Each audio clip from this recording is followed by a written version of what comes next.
Salut à tous, c'est Inspecteur Crypto, bienvenue dans la vidéo du jour où on va aborder un nouveau type de format. En effet, je me suis dit que ça pouvait être intéressant de faire des interviews de personnes de l'écosystème crypto et blockchain afin d'avoir différents points de vue et aussi d'avoir des informations qui pour moi valent de l'or. En effet, c'est ces personnes-là qui travaillent dans l'écosystème et qui au jour le jour voient les problématiques qui peuvent vraiment apporter des points de vue nouveaux et même des informations hyper intéressantes et pertinentes.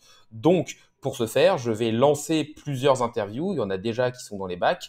Et je vais vous demander de surtout liker la vidéo pour soutenir le travail qui est fait et de me dire en commentaire s'il y a une personne en particulier que vous aimeriez voir sur la chaîne. J'essaierai après de la contacter et du coup de la faire venir en disant que la communauté aimerait énormément en apprendre plus sur cette personne.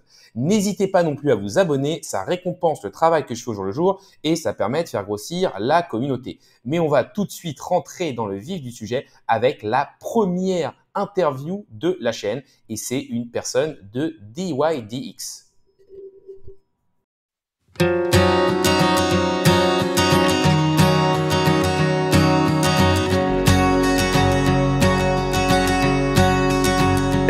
Bienvenue sur la chaîne Inspecteur Crypto. Donc, pour tous ceux qui ne te connaissent pas, je pense qu'on va commencer par une petite présentation de qui tu es, donc qu'est-ce que tu aimes faire dans la vie et surtout, qu'est-ce que tu fais dans la vie et pourquoi tu es là aujourd'hui. D'abord, merci beaucoup, inspecteur, pour l'invitation. Euh, Qui je suis? Je suis Artem Shipkov, j'ai actuellement 27 ans, je suis dans l'écosystème depuis 2016.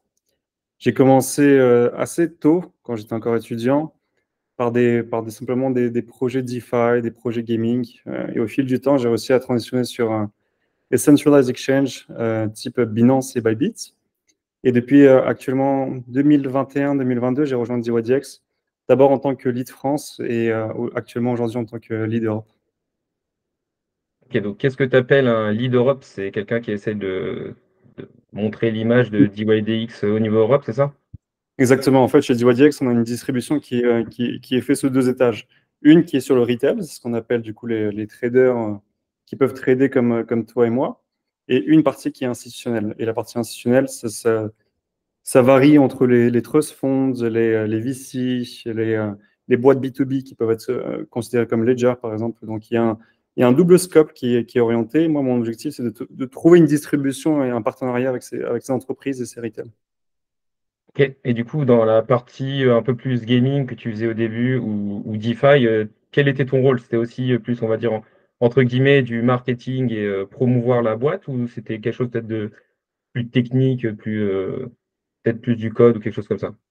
Alors, j'ai un profil qui est assez marketeur de base. Donc, j'ai commencé en tant que marketing dans toutes ces entreprises. Donc, en faisant du marketing, du growth marketing, comme on appelait à l'époque, c'est-à-dire du marketing qui est orienté sur l'amélioration de users sur ces plateformes, dans le gaming et donc justement lorsque j'étais dans les centralized exchange type Binance ou Bybit.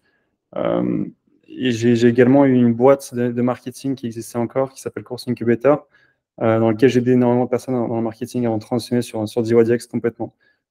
Aujourd'hui, chez DYDX, je ne fais plus de marketing, heureusement ou malheureusement, mais c'est plus un aspect vente, relationnel. Et j'aime bien définir mon boulot par euh, ça consiste à parler aux personnes au maximum, donc faire des événements, parler aux personnes, établir des liens et ensuite faire du business avec l'écosystème DYDX. Ok, très intéressant. Du coup, je pense qu'on va pouvoir passer aussi sur DYDX, donc que tu nous présentes un peu ce qu'est ce projet, mais c'est déjà un projet bien établi dans l'écosystème crypto, nous dire en quoi il est différent, et voilà, nous parler de DYDX. Oui, écoute, je ne sais pas exactement à quel point est qualifiée ton audience, mais pour faire très simple, DYDX, c'est une plateforme décentralisée qui fait uniquement du perpétuel. Perpétuel, c'est quoi? C'est des contrats euh, qui ne s'arrêtent jamais, tout simplement. Donc, sur Binance, Bybit ou Coinbase, vous avez sans doute dû voir des services, des options où ils utilisent seulement des effets de levier pour trader. Donc, c'est exactement sur quoi DYDX se focus. On ne fait pas de spot market. Le spot market, c'est l'achat d'une crypto-monnaie que vous gardez sur votre wallet et on n'en parle plus. Nous, c'est uniquement des contrats perpétuels, donc avec effet de levier. Euh, on a transigné sur différentes versions, dont la version 1 jusqu'à aujourd'hui la version 5. C'est fait au fur et à mesure, depuis 2017, on existe aujourd'hui, ça a été conçu par Antonio Giuliano en 2016. Mais aujourd'hui, on a la version 5 qui a été lancée il y a quelques mois. Et on va essayer d'arriver jusqu'à la version 7 au mois d'octobre, qui sera de plus en plus complète. Mais je pense qu'on pourra en revenir d'ici là. Ok. Et du coup, les personnes qui utilisent DYDX, c'est principalement des retail ou il y a aussi pas mal d'institutionnels justement qui veulent trader les crypto-monnaies? Alors, il y a un mélange des deux. Je pense que lorsque tu arrives en crypto au fur et à mesure, forcément, tu arrives sur un centralized exchange. Tu ne vas pas directement te lancer sur la DeFi, c'est insensé. À moins que tu sois un génie et que tu comprennes à peu près tout des rouages et de la technicité derrière. Mais je pense qu'au fil du temps, il y a une transition qui est assez naturelle qui se fait chez l'utilisateur crypto, les passionnés de crypto. Donc, d'abord, on arrive sur la CeFi, on essaie de comprendre les rouages, mais ça reste de quelque chose de similaire au système banquier aujourd'hui actuel. Donc, si on compare Binance aujourd'hui à une banque traditionnelle ou néobanque type Revolut, on revient sur des systèmes qui sont assez similaires. Moi, en tout cas, je ne vois pas la différence entre Revolut et Binance aujourd'hui, à part quelques paires. Ensuite, il y a une transition qui se fait sur la DeFi et on a quelques utilisateurs, surtout après FTX et le collapse de FTX, qui ont fait une transition DeFi sur DYDX, mais la majorité du volume aujourd'hui encore se fait via l'institutionnel. Et c'est quelque chose de très normal en DeFi aujourd'hui, c'est que le retail n'a pas encore mis le pied dedans, à part sur des decentralized exchanges type Uniswap ou OneInch, qui sont des agrégateurs. Enfin, en tout cas, OneInch est un agrégateur. Euh, Ça met encore un peu de temps à avoir un volume qui est conçu par le retail.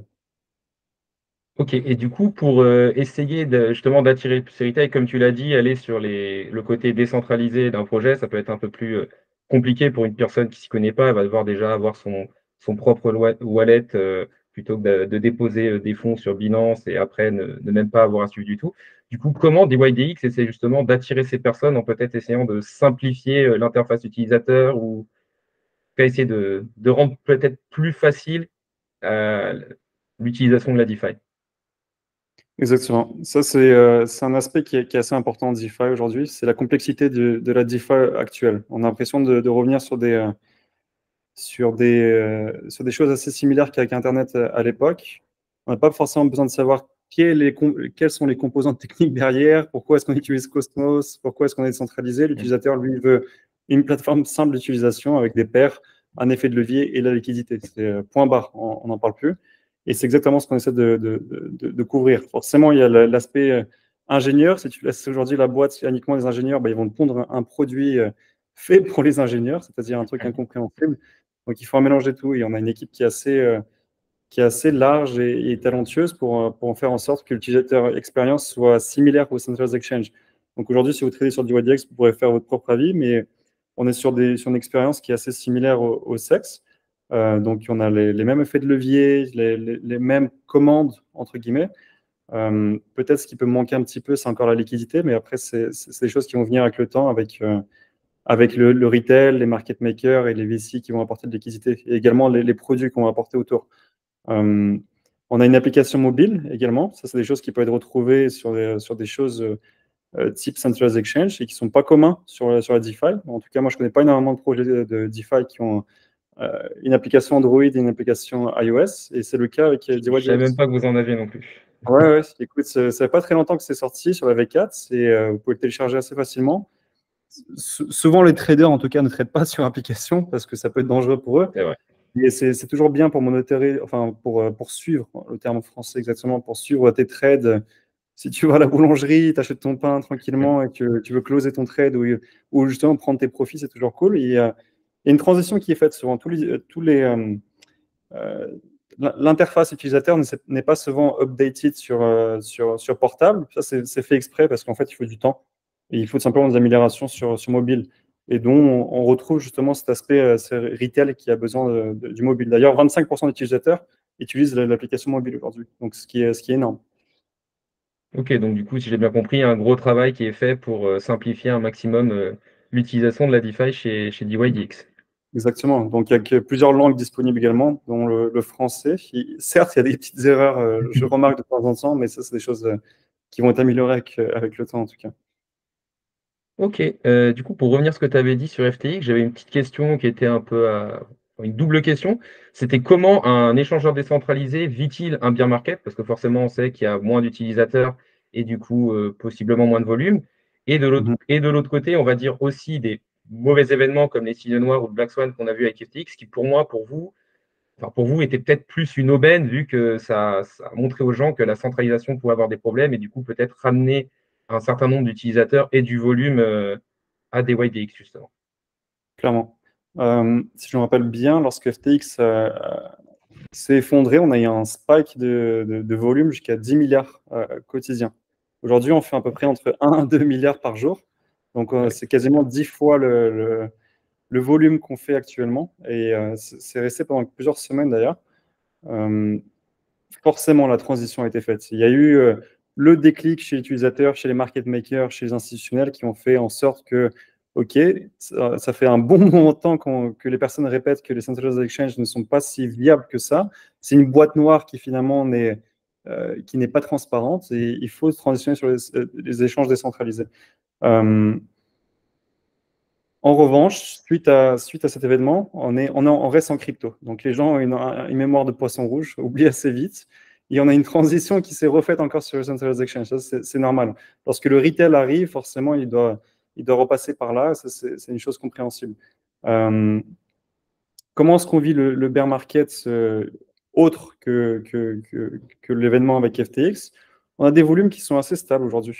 Si on doit parler de volume actuel, c'est notre KPI, c'est vraiment le point pour voir si un exchange fonctionne ou non.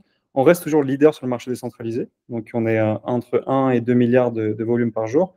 On a une transition qui a été faite de la version 3 à la version 4. Donc, on avait deux produits en même temps à un moment donné. La version 3 qui était hybride, semi-décentralisée, la version 4 entièrement décentralisée. Et à un moment donné, les deux exchanges faisaient toujours chacun 1 milliard de volume par jour, ce qui est assez énorme dans l'industrie. Euh, mais forcément, l'objectif, c'est d'atteindre un peu plus de volume et pouvoir prendre de plus en plus de parts de marché à ces centralized exchanges qui peuvent être dangereux, forcément, mais également bien utiles comme pour un débutant, forcément. Ok, ok. Sinon, pour la partie décentralisation, pour justement être décentralisé, je voulais que tu nous parles peut-être de la gouvernance de FTX, de DYDX, justement, qui, je pense, est l'un des principaux pans qui emmène cette décentralisation du protocole. Mhm. Euh, Écoute, il y a différents points sur la décentralisation. Je pense que c'est un peu c'est comme un arc-en-ciel. Tu as différentes couleurs de décentralisation. Tu as la décentralisation qui peut être verte. On parle de. Enfin, je donne la couleur verte, mais peu importe. Il n'y a pas de vert d'ailleurs dans un arc-en-ciel. Mais c'est une décentralisation qui peut être minime, c'est-à-dire uniquement avec un token de gouvernance, un forum, et ça y est, on peut parler de décentralisation à ce moment-là. Ça arrive à énormément de projets aujourd'hui. Mais après, il y a des centralisations qui sont un peu plus complètes, c'est-à-dire la redistribution de 100% des fees, des décisions qui sont prises uniquement par la communauté, des composants techniques qui sont décentralisés pour que le maillon, lorsque un maillon s'effondre, que toute la chaîne ne s'effondre pas, par exemple. Ça, c'est important. C'est exactement sur quoi DYDX se tend, et aujourd'hui, en tout cas, avec la version 4. Donc, pas mal de composants décentralisés, dont l'order book, qui est géré par les validateurs. Je ne vais pas rentrer en détail, mais c'est ces aspects assez techniques. Tu as le carnet d'ordre qui est décentralisé, tu as les validateurs qui gèrent la sécurisation du réseau, mais également qui font énormément de votes, de proposals et bien plus que ça. 100% des fees sur DYDX sont redistribués, pas un seul euro, et va dans la boîte DYDX Labs Trading aux États-Unis ou à la fondation, par exemple. Et je pense que le plus important derrière tout ça, derrière la décentralisation, c'est un peu comme une société, c'est comment est-ce qu'on arrive à trouver une souveraineté d'un protocole. Et ça, c'est important. Il faut qu'un protocole soit souverain. Et c'est comme un pays. Il faut qu'un pays soit souverain et qu'il ne soit pas sous le contrôle d'un autre. Et je pense qu'on essaie de tendre faire sur des sujets un peu plus politiques, avec un peu plus de proposals, de gouvernance qui sont faits par le forum. Et ça, c'est vraiment important pour nous, parce que tout est aux mains de la communauté. Et ça, je répète, c'est vraiment la chose la plus importante, je pense, dans les 5 années qui vont suivre, c'est comment est-ce qu'on arrive à créer un produit qui est entièrement entre les mains de la communauté. C'est sur quoi on essaie de tendre aujourd'hui.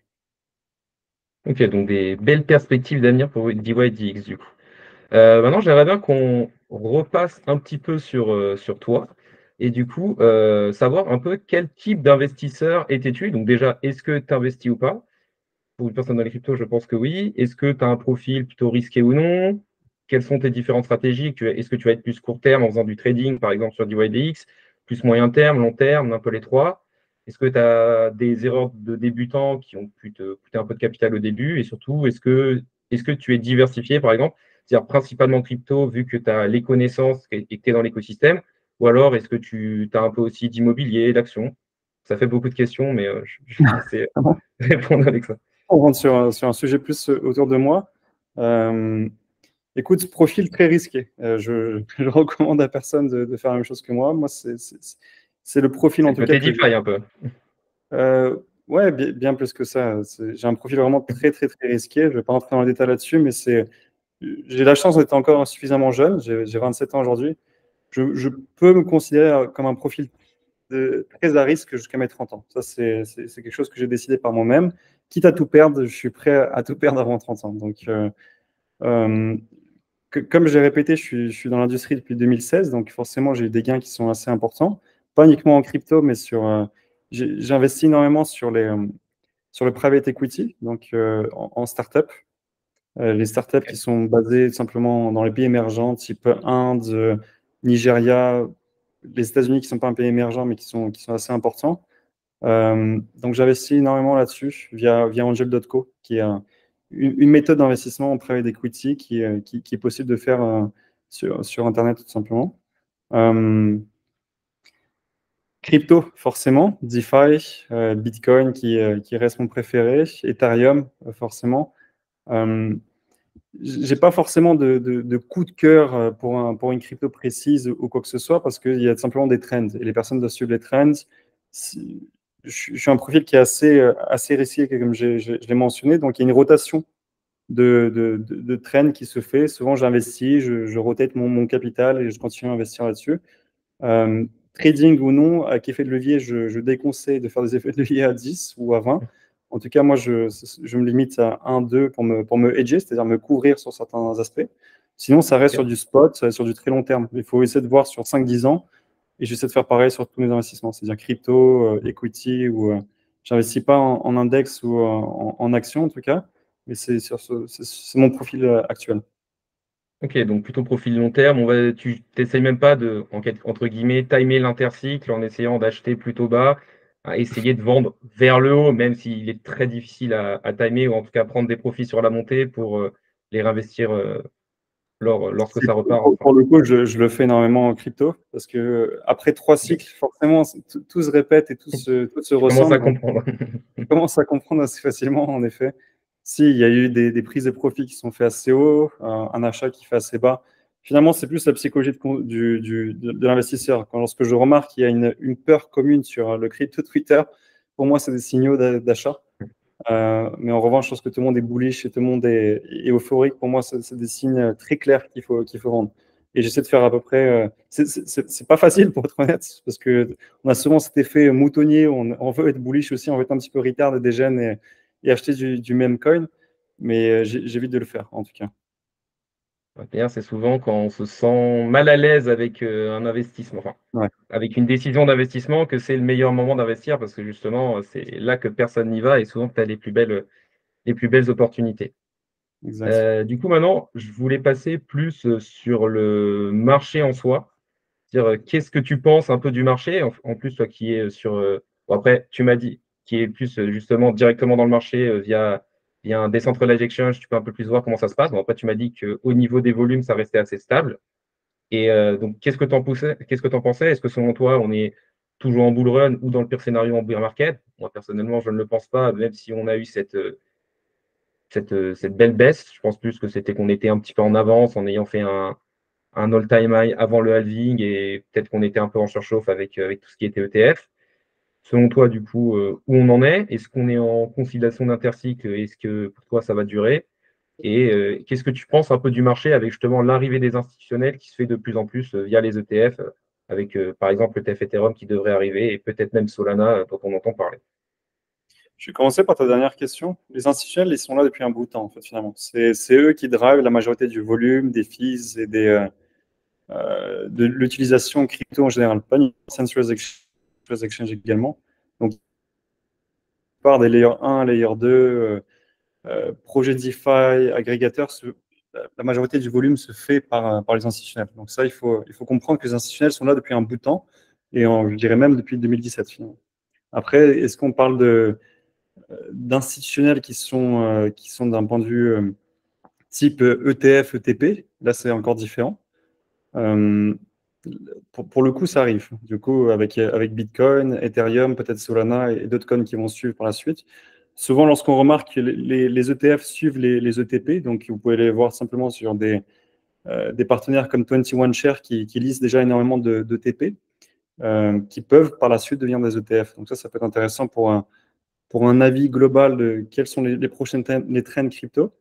Bull market ou bear market, moi je pense qu'on est toujours sur une trend baissière, si on regarde sur les altcoins en tout cas, pas sur Bitcoin. Une trend baissière qui cherche à repartir vers le haut, mais c'est pas le cas en tout cas. Tant que Bitcoin reste un peu le mauvais élève à faire des hauts et des bas dans un range, je pense que les altcoins vont souffrir énormément. De toute façon, comme je l'expliquais un petit peu avant, ça n'a pas vraiment de sens ou simplement si on cherche à investir sur le long terme et à être sur le marché crypto en général, on remarque qu'on est sur une trend baissière, on est au plus bas quasiment. Donc le risque-reward est assez important. Que vous rentrez maintenant ou que vous rentrez à moins 40-60%, forcément le risque-reward est un petit peu différent, mais le gain est bien plus important à la hausse. Et lorsque le marché repart, les biais psychologiques repartent, les gens sont euphoriques d'un coup, vous allez vite voir que ça va vite changer. La consolidation, si elle va durer, toi, tu penses que c'est une consolidation aujourd'hui? Moi, je pense qu'on est toujours sur un marché baissier qui va continuer. Peut-être c'est avant les élections aux États-Unis, qui sont peut-être importants. Moi, je pense Ok. qu'on va dire encore quelques mois avant de repartir à la hausse, peut-être en 2025. Après, Madame Irma n'a pas forcément raison. Donc, Ah oui, forcément. Donc euh, pour toi, la première montée qu'on a vue sur les cryptos, c'était plus un peu un faux départ, un faux de paille, et on n'est toujours pas dans le vrai bull run avec toute la folie qu'on peut voir. Et là, moi, je verrais plus ça comme une consolidation de mythique, mais encore où on est encore bas et on a encore un upsize assez élevé.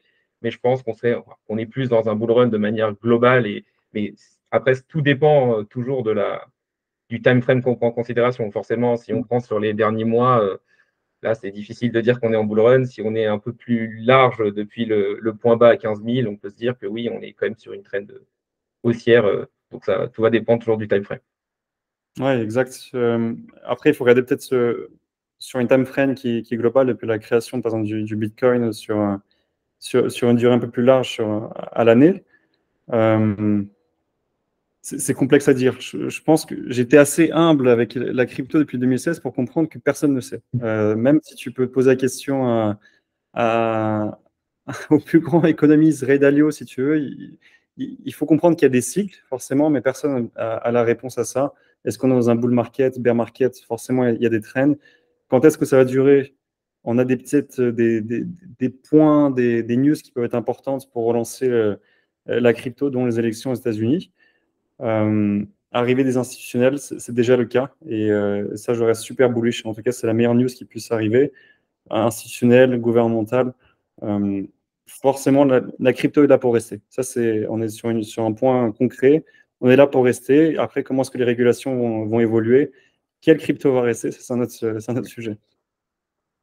Ok, oui, forcément, la régulation, ça va permettre aussi l'arrivée de plus gros fonds, même de certains grosses fortunes qui passent plus par des ETF, vu que justement cette régulation permet de faire entrer plus de monde. Ok, après j'avais une partie plus sur ton portefeuille à toi. Bon, forcément, sans rentrer dans les détails, tu avais un peu répondu sur BTC Ethereum. Et je voulais savoir justement pour toi, quelles étaient, selon toi, tes convictions, en tout cas les narratifs principaux que tu voyais pour le cycle à venir. Je suppose que tu as quand même un petit peu de DeFi avec DYDX. Forcément, la DeFi, pour moi, c'est une conviction forte. Pourquoi est-ce que j'ai transitionné entre le SEX et les DEX au fil du temps? C'est lorsque j'ai commencé à travailler dans l'écosystème.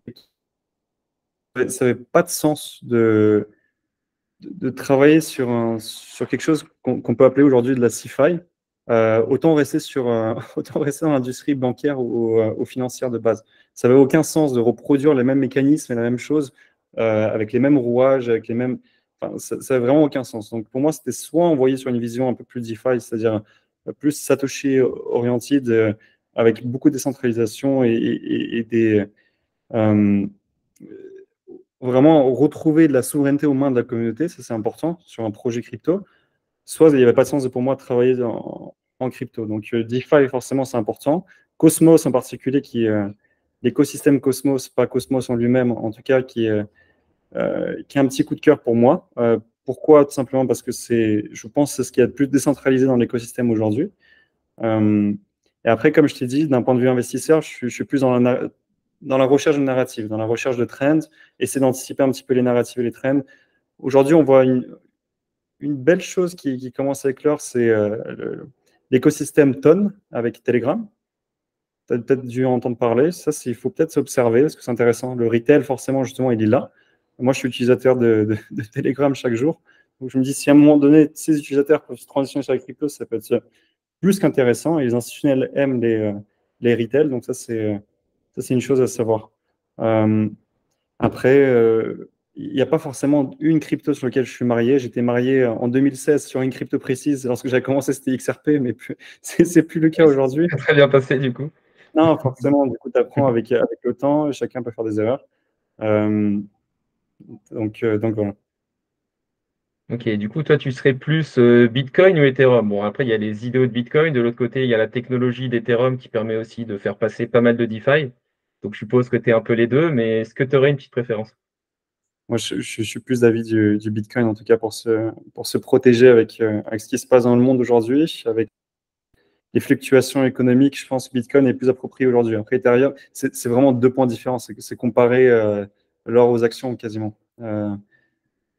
En tout cas, c'est la manière où je le vois, moi, Bitcoin aujourd'hui. Voir de la DeFi sur Bitcoin, ça ne m'excite pas forcément. Moi, j'aime bien l'aspect de Bitcoin actuel en l'état brut et tel qu'il est. Après, Ethereum, forcément, c'est un jouet technologique. C'est incroyable ce qu'ils ont construit derrière. C'est un des premiers à avoir construit avec Vitalik. Euh, Après, est-ce que ça va être aussi dominant que ça l'est aujourd'hui dans les années futures? À voir. Personne ne le sait. Ok, ok. Donc, du coup, après, j'avais une autre petite partie pour toi. Donc, une question un peu plus généraliste. Où tu vois les cryptos dans 10 ans? Que ce soit d'un point de vue technologique, est-ce que tu penses que, bon, c'est déjà un peu le cas, mais qu'on va les utiliser encore plus et que la technologie blockchain sera utilisée même sans qu'on le voit? Est-ce qu'il va avoir des nouveautés technologiques? Donc, ça, c'est un petit peu dur de savoir, mais peut-être avec peut-être des wallets qu'on utilise de manière beaucoup plus simple. Voilà. Comment tu vois les cryptos dans 10 ans? Question un peu compliquée, mais. Dans un premier temps, je les vois réguler. Donc ça, c'est important. Les voir réguler, ça va apporter un peu plus de cohérence sur ce marché avec des produits un peu plus matures. Une fois régulé, finalement, on va avoir des nouvelles trends, des nouvelles choses qui vont éclore un peu ce qu'on a vu avec Internet. Forcément, il y a la première bulle Internet qui a explosé. Et au fil du temps, ensuite, on a vu du social, un peu comme Google, du Facebook qui a éclore. Je vois à peu près les mêmes trends sur la crypto, en tout cas actuelle. Euh, je pense qu'on sera complètement chaîne agnostique dans les 10 années à futur. C'est que l'utilisateur complet à la fin va plus penser quel processeur il utilise. Lorsque tu utilises ton Apple aujourd'hui, tu ne penses pas à ce qu'il y a dedans. Toi, ce que tu veux, c'est l'applicatif qui est intérieur. Ou pareil sur Android, ou pareil sur ou, je- je- Samsung, ou ce que tu veux. C'est en fait avoir une application, quelque chose qui est complètement agnostique, qui peut être simple d'utilisation et facile d'accès. Donc ça, c'est les plus grosses trends qu'on voit aujourd'hui. Donc DeFi, CeFi, forcément, il y aura des gateways qui vont se faire. Des gateways, c'est simplement des bridges, entre guillemets. Peut-être sur un centralized exchange type Coinbase, on verra plusieurs applications de DeFi qui seront faciles d'accès. Donc avec un clic, on pourra accéder sur DYDX, avec un clic, on pourra accéder sur OneInch, avec un clic, on pourra accéder sur Curve si on le souhaite. Euh, En tout cas, c'est les trends qu'on voit aujourd'hui avec les régulations. Aujourd'hui, si tu vois en Europe avec PSAN et même aux États-Unis et en Asie, ça va arriver forcément, c'est que lorsque tu souhaites avoir le PSAN, tu ne peux plus avoir des produits perpétuels en France en tout cas. Donc on arrive sur comme j'ai dit, des régulations qui poussent à l'innovation d'une manière différente. Forcément, les acteurs ne sont pas contents aujourd'hui, mais on doit s'adapter à ça et évoluer. Euh, Après, comment est-ce que je vois encore plus les cryptos en 10 ans? Vraiment, ce que Telegram fait aujourd'hui, je pense que c'est la meilleure manière de voir les choses. C'est-à-dire un produit qui est déjà existant, qui a rien à voir avec l'écosystème crypto, qui commence à implémenter des rouages crypto, de la gouvernance, de la crypto en elle-même, le token. Donner ça, donner un peu de souveraineté à la communauté, redonner des fees. Pourquoi pas voir peut-être Facebook ou Google qui redistribuent une partie de leurs fees un peu plus tard. Ça serait énorme. Imagine voir ça avec le temps. Quelque chose d'un peu plus décentralisé en tout cas. À voir. Le meilleur conseil reçu, c'est éduquez-vous, forcément. Éduquez-vous. J'allais te dire, que ce soit dans la crypto ou même de manière générale, du coup, ouais, s'éduquer, Ouais, essayer de comprendre ce qu'on fait. éduquer et peut-être il y a un conseil, c'est que tout le monde finalement n'êtes pas drivé par la peur. Ne faites pas vos actions par des systèmes, des rouages de peur. Continuez à vous éduquer, faites confiance à votre instinct. Euh, il y a un proverbe qui dit souvent les yeux ont peur, les mains font. Donc, continuez de faire de même. OK, OK. Du coup, là, c'était les seules questions que j'avais prévues pour toi. Donc, est-ce que tu as d'autres choses que tu veux partager? Peut-être ton expérience que tu as eue récemment avec THCC, pour présenter, des YDX? Ouais, clairement. Écoute, j'invite tout le monde à participer à des événements crypto qu'il peut avoir. D'ailleurs, l'année prochaine, Ethereum 6.6, cette année, ça a été fait à Bruxelles parce qu'à cause des JO à Paris, ils n'ont pas pu l'organiser à Paris. Mais l'année prochaine, c'est à Cannes. Donc, j'invite vraiment tout le monde à venir à Cannes. Ça va être super. Il y a tout l'écosystème français qui se retrouve. Donc, vos YouTubeurs préférés, vos médias préférés, Journal du Coin, Cryptos, Coin Academy et voire plus. C'est vraiment super de voir ça. Nous, en tout cas, avec DYDX, on est arrivé avec une équipe de 7-8 personnes. On a eu des déjeuners avec des institutionnels, on a eu des partenariats qui ont été faits. C'est toujours cool de voir du retail mettre un nom face à un visage, c'est toujours top. Et c'est vraiment 7 jours où c'est non-stop, non-stop, non-stop de, de nouvelles narratives, de conseils, de comment est-ce qu'on voit justement les questions que tu m'as posées, les cryptos en 10 ans. Et forcément, c'est pas Artem, le retail qui vous répond à ça, mais ça peut être Vitalik qui va répondre à ces questions. Et c'est vraiment libre d'accès. Et vous pourrez tout simplement poser les questions à qui vous souhaitez là-bas. Moi, je te conseille à toi déjà de venir. C'est vraiment top. Avec DYDX, en tout cas, nous, ce qu'on a remarqué, c'est une trend un peu plus importante sur le branding. On fait beaucoup d'événements en général. Donc, on fait quasiment tous les événements qui sont sur la planète. Les prochains, c'est Singapour à Token 2049. Euh, et on voit vraiment une amélioration du branding de la trend d'IYDX. En tout cas, j'ai tout le monde qui est venu me voir en me disant ce que vous construisez, c'est vraiment énorme. Je ne comprends pas pourquoi la narrative Uniswap qui essaie de redistribuer des tokens aujourd'hui, ça fait exploser la narrative Uniswap alors qu'ils veulent distribuer que 5%. DYDX, c'est 100% depuis déjà 6-7 mois et personne n'en parle. On reste dans, dans un flou de DeFi où les gens encore n'ont pas assez de knowledge. C'est pour ça que je me suis dit, il faut éduquer un maximum là-dessus et justement donner l'intérêt de ta chaîne. OK, parfait. Du coup, est-ce que tu as quelque chose à rajouter ou est-ce que c'est bon pour toi? Non, écoute, merci beaucoup pour l'opportunité et j'espère qu'on va se revoir. OK, bah, merci beaucoup toi et on se verra peut-être à ETHCC du coup. Ouais, avec plaisir, ce serait top. L'interview est donc maintenant terminée. Alors n'hésitez pas à liker la vidéo, à me dire en commentaire si vous aimez ce type de format et s'il y a une personne que vous aimeriez voir en particulier sur la chaîne. N'hésitez pas non plus à vous abonner, ça récompense le travail que je fais au jour le jour et ça permet de faire grossir la communauté. Donc voilà, une première interview intéressante qui a permis de mieux comprendre l'écosystème blockchain et particulièrement des échangeurs décentralisés, leur manière de fonctionner et aussi leur envie de décentralisation et de simplification pour l'utilisateur. La vidéo du jour est maintenant terminée. Salut à tous et à la prochaine.